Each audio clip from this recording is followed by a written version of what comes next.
है दोस्तों। Education would mechanical engineering में आपका स्वागत है। तो आज हम लोग देखने वाले हैं ईडीएम फंडामेंटल के बारे में कि ईडीएम के फंडामेंटल्स क्या होते हैं। राइट। देखो basically EDM electrical discharge machining या फिर ईडीएम के बारे में हमको पता है कि एक नॉन ट्रेडिशनल मशीनिंग प्रोसेस है। ठीक है, जो कि मटेरियल को रिमूव करने के काम आती है। राइट।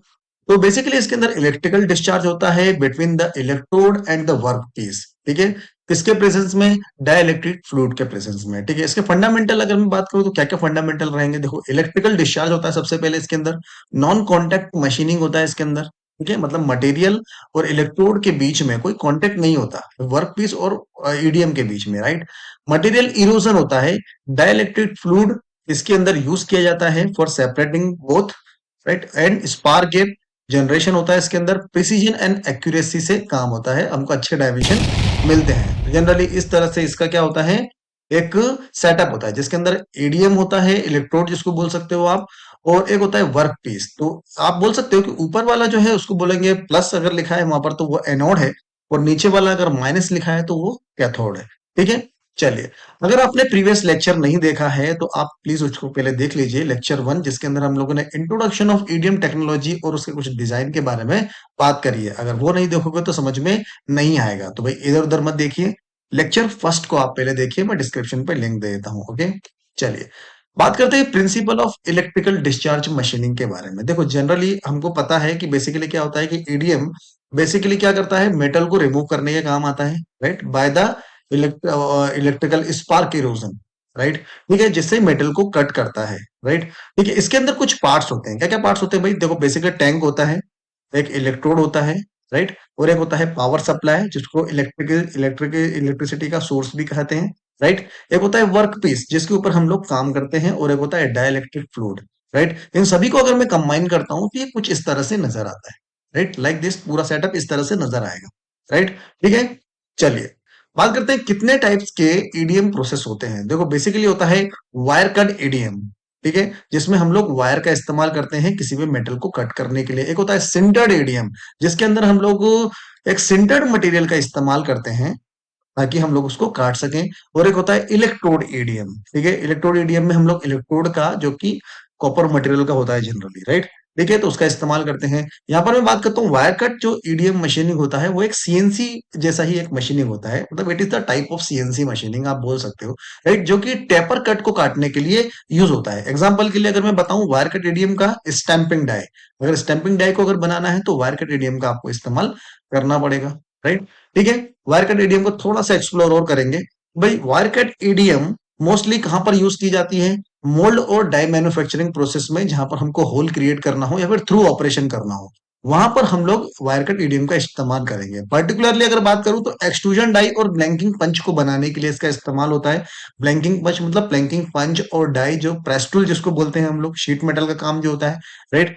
ठीक है, तो बेसिकली ईडीएम मशीनिंग का इस्तेमाल प्रोटोटाइप बनाने के लिए भी यूज होता है। ठीक है, अगर मैं बात करूं, ठीक है, तो प्रोडक्शन को रन करने के लिए किसी तरह का अगर मुझे प्रोटोटाइप क्रिएट करना है, या मैन्युफैक्चरिंग में अगर कोई मेटल कंपोनेंट को क्रिएट करना है, राइट, तो उस प्रोटोटाइप को बनाने के लिए भी ईडीएम मशीनिंग का या वायर कट का इस्तेमाल होता है। राइट। ठीक है, देखो wire cut basically through operation के काम आता है। तो ये जो चल रहा है ऊपर, ये बेसिकली वायर है, जो कि इसको थ्रू तरीके से काट रहा है, पूरे तरीके से काट रहा है, ऊपर से लेकर नीचे तक। राइट। ठीक है। ठीक है, तो अगर मैं बात करूं कि generally wire cut EDM machine का इस्तेमाल पंच और डाई में इस्तेमाल होता है। पंच और डाई को बनाने के लिए, जो कि प्रेस टूल में यूज होती है, उसको बनाने में वायर कट ईडीएम का इस्तेमाल सबसे ज्यादा होता है। ठीक है, सिंटर ईडीएम की बात करते हैं। सिंटर ईडीएम क्या होता है? Basically basically sintered EDM sintered material को काटने के लिए यूज होता है। अब सिंटर्ड मटेरियल क्या होता है? जो कि मेटल पाउडर से बने होते हैं, लेकिन उसको हीट किया जाता है और उसको थोड़ा सा प्रेस किया जाता है, या फिर बोल सकते हो कि उसके अंदर ऊपर प्रेशर लगाया जाता है उस मटेरियल को बनाने के लिए। तो सिंटर्ड एडीएम का इस्तेमाल सिंटर्ड मटेरियल को काटने के लिए यूज किया जाता है। ठीक है, इसका जो इस्तेमाल होता है ना सबसे ज्यादा, वो होता है एरोस्पेस, ऑटोमोबाइल, या फिर टूल एंड डाई मैन्युफैक्चरिंग में भी इसका इस्तेमाल होता है। मेडिकल डिवाइस प्रोडक्शन में इसका इस्तेमाल होता है सिंटर्ड एडीएम का। राइट। ठीक है, और बाकी डिपेंड करता है, कोई स्पेसिफिक अगर यूज होता है या फिर कटिंग या मैन्युफैक्चरिंग होती है, तो वहां पर भी हम लोग एडीएम, सिंटर्ड एडीएम का इस्तेमाल किया जा सकता है। देखो कुछ इस तरह से सिंटर्ड एडीएम काम करता है, like this. Okay. Electrode EDM की अगर बात करते हैं, सबसे इंपॉर्टेंट जो है इलेक्ट्रोड ईडीएम, जो सबसे ज्यादा यूज किया जाता है मैन्युफैक्चरिंग प्रोसेस में।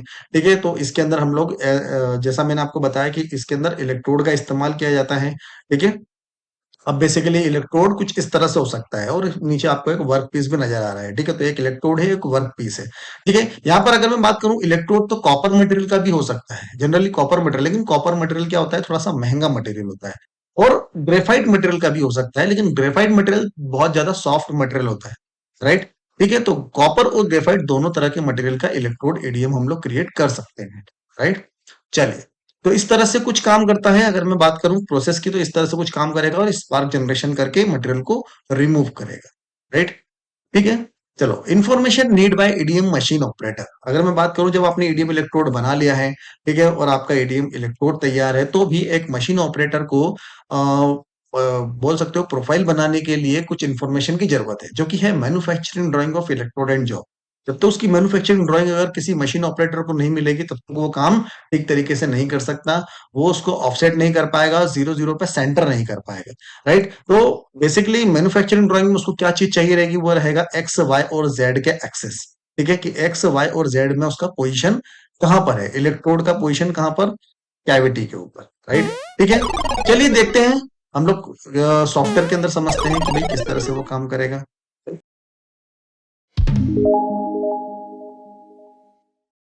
चलिए, यहाँ पर आपको नजर आ रहा है कि यहाँ पर बेसिकली हम लोगों ने पिछली बार एक एडीएम इलेक्ट्रोड को क्रिएट करा था।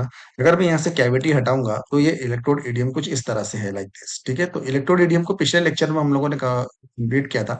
आज के लेक्चर में इस इलेक्ट्रोड ईडीएम की कैविटी के साथ हम लोग एक ड्राइंग को क्रिएट करेंगे, ठीक है। तो इसके अंदर जैसा मैंने आपको बताया, इसके अंदर मैंने कोई ऑफसेट नहीं दिया है और स्पार्क गैप के लिए भी कोई चीज नहीं दिया है, क्योंकि मैंने उसके बारे में अभी आपको बताया नहीं है, राइट।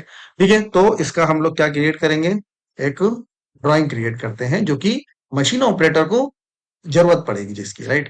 ठीक है, चलिए, तो एक काम करते हैं, मैंने यहाँ पर A4 साइज की ड्राइंग ले ली है। यहाँ पर हम लोग एक बेस व्यू ले लेते हैं, और इसका जो एक रेशो है, वो मैं रखता हूँ 0.3 रख देता हूँ, मतलब छोटा रख सकते हैं हम लोग 0.3, ओके, लाइक दिस। इस तरह से मैं इसके रेशो को रखूंगा, और इसको डबल क्लिक करते हैं, और इसको मैं शेड में कर लेता हूँ, कलर शेड में, लाइक दिस। ठीक है, इसका एक सेक्शन व्यू काटेंगे हम लोग, ताकि मैं एक्स वाई और जेड तीनों डायमेंशन को आपको शो करके बता सकूं कि तीनों के डायमेंशन चाहिए रहेंगे हमको, जब हम लोग ईडीएम प्रोसेस करवाएंगे किसी भी ऑपरेटर्स के थ्रू, राइट।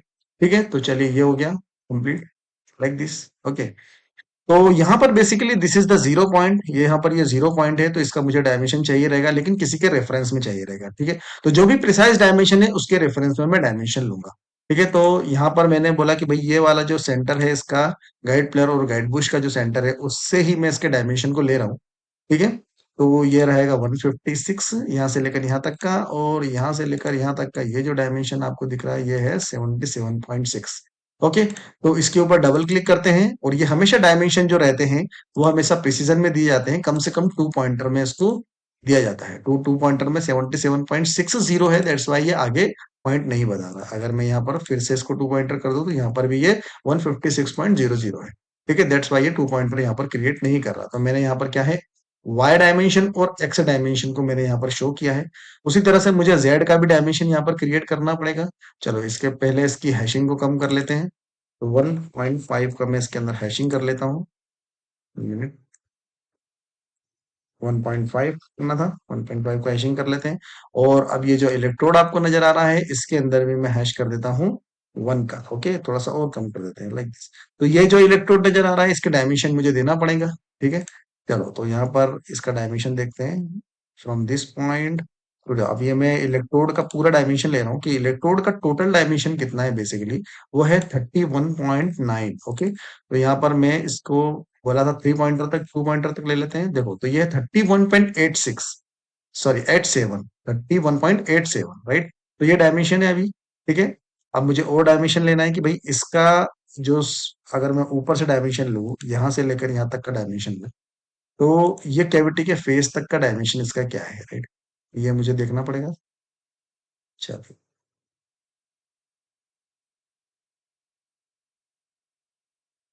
ठीक है, ये है 6.6, तो 6.6 को मैं इधर ले लेता हूँ, लाइक दिस। और इस पर डबल क्लिक करते हैं, फिर से इसको 2 पॉइंटर पे हम लोग लेंगे, तो 6.62 डायमेंशन है इसका, फ्रॉम द कैविटी फेस। तो कैविटी फेस से यहाँ तक का जो डायमेंशन है, वो 6.62 रहेगा, राइट, मतलब 6.62 ये वाले फेस को हमको इसके ऊपर रखना है, राइट, तभी इसका क्या रहेगा, 0 0 रहेगा। तो बेसिकली अभी मैंने जैसा आपको बताया कि इसको हम लोगों ने ऑफसेट नहीं दिया है, ये इसका 0 0 नहीं रहेगा। स्पार केप जितना रहेगा उतना ये ऊपर चला जाएगा, ठीक है। तो जिसको हम लोग नेक्स्ट कुछ लेक्चर्स में देखेंगे किस तरह से ऑफसेट दिया जाता है और रफ और फिनिश इलेक्ट्रोड किस तरह से क्रिएट किया जाता है, ठीक है। तो यहाँ पर आप फाइंड आउट कर सकते हो कि एक्स में आपको डायमेंशन क्या रखना है इलेक्ट्रोड का, वाई में क्या रखना है और जेड में क्या रखना है, ठीक है। तो अगर मैं यहाँ पर बात करूं कि भाई अभी रफली डायमेंशन में आपको प्रोवाइड करा रहा हूँ कि भाई अगर एक्स में आपको कोई डायमेंशन चाहिए, राइट, तो यहाँ पर इसको लिख देते हैं। और फॉर एग्जांपल अगर वो है 156.00, ओके। फिर वाई का जो डायमेंशन है वो कितना है भाई, वो है 77.60। जेड का जो डायमेंशन है वो है यहाँ पर 6.62, ओके। ये है ओके। तो सभी को यहाँ पर लिख दीजिए भाई, और यहाँ पर नोट डाल दीजिए कि एक्स वाई और जेड के जो डायमेंशन है वो कितने हैं, राइट। ठीक है, तो यहाँ पर इसको ये जो डायमेंशन है ये ऑपरेटर को पता होना जरूरी है। जब तक ये डायमेंशन ऑपरेटर को पता नहीं होंगे तब तक वो ईडीएम को ऑफसेट नहीं कर सकता या फिर उस मशीनिंग ऑपरेशन को नहीं कर पाएगा, राइट। चलिए, थैंक यू सो मच। अगर आपको वीडियो अच्छा लगा तो आप चैनल को सब्सक्राइब कर सकते हो, अपने दोस्तों के साथ शेयर कीजिए। Thank you so much.